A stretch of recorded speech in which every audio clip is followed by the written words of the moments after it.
শুভ সকাল বন্ধুরা। তো আমি চলে এসেছি শিখা রান্নাঘরে, একটা নতুন রেসিপি দেখাবো। তো নতুন রেসিপিটা কি জানেন?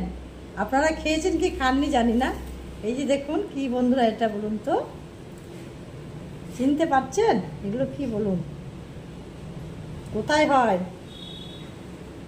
তো বন্ধুরা, এটা হচ্ছে শাপলা ফুল, শাপলা ফুলের লতি। আজকে শাপলা ফুলের লতিটাকে আমি রান্না করব আলু বড়ি দিয়ে।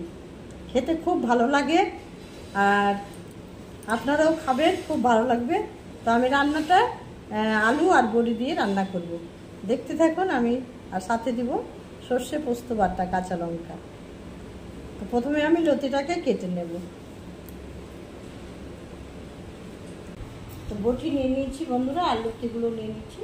শাপলা ফুলের লতি। তো ফুলগুলো কেটে কেটে ফেলে দেবো। এই যে ফুলগুলো বাদ দিয়ে দিব, আর এই যে ডাঁটার মতো কেটে নেব, ছিঁড়ে নেবো এইভাবে।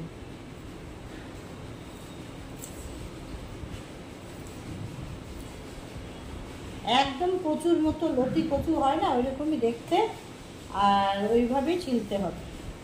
এই যে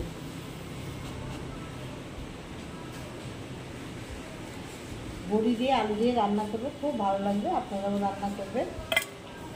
এই যে দেখুন, এবার আমি ধুয়ে নেব। আলুটাও কেটে নিয়েছি, আলু কাটা হয়ে গেছে।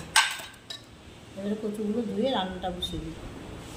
এই দেখুন বন্ধুরা, এই যে ফুলগুলো আছে না, ভ্যাটের ফুল, এটা ভ্যাট ফুল বলে। এখান থেকে যে ফলটা হয়, ওই ফল থেকে ভ্যাটের খই হয়, জানেন তো? আমি আপনাদেরকে বলে দিলাম, আপনারাও জানেন কি জানেন না। তো ফুলগুলো তো আজকে কাজে লাগবে না, ফেলে দিলাম। শাপলা ফুলের ডালগুলো কেটে নিলাম, কেটে নিয়ে ধুয়ে নিলাম বন্ধুরা।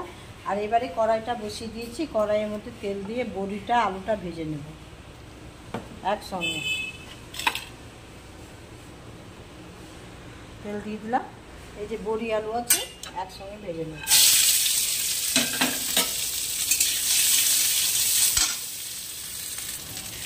লবণ হলুদ দিয়ে দিব, লবণ দিয়ে দিয়েছি, হলুদ দিয়ে দিলাম।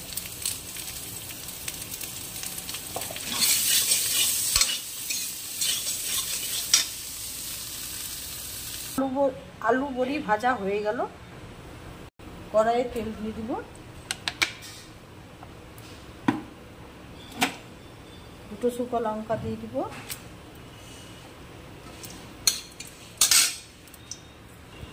এবার একটু রাঁধুনির ফোড়ন দিয়ে দিব, আর কচুটা দিয়ে দিব।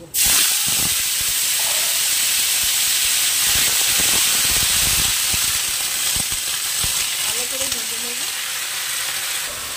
শাপলা কচুতে আন্দাজ মতো লবণ দিয়ে দিব, আন্দাজ মতো হলুদ দিয়ে দিব,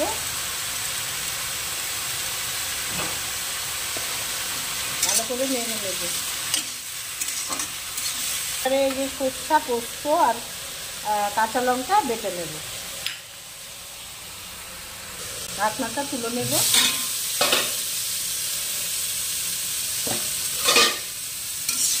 পোস্ত, সর্ষে, কাঁচা লঙ্কা বাটাটা দিয়ে দিব,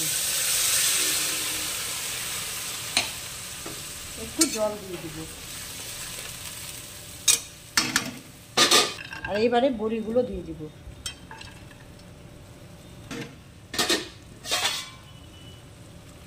ঢেকে দেব। আবারও ঢাকনাটা তুলে নিলাম। এই দেখুন ফুটে গেছে। এবারে আমি বড়িটা দেখে নেব, বড়িটা সিদ্ধ হয়ে গেছে। এবারে আলুগুলো দিয়ে দিব।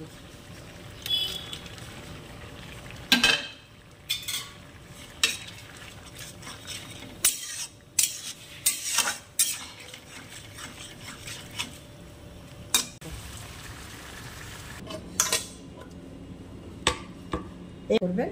আর এই যে আমি থালাতে ঢেলে নিয়েছি, আপনারা অবশ্যই খাবেন, আর ভিডিওটা দেখবেন, আর কাকিমার পাশে থাকবেন। এই বলে আমার ভিডিওটা শেষ করছি, আর কাকিমার পাশে থাকবেন। এখানেই আমার ভিডিওটা শেষ করলাম।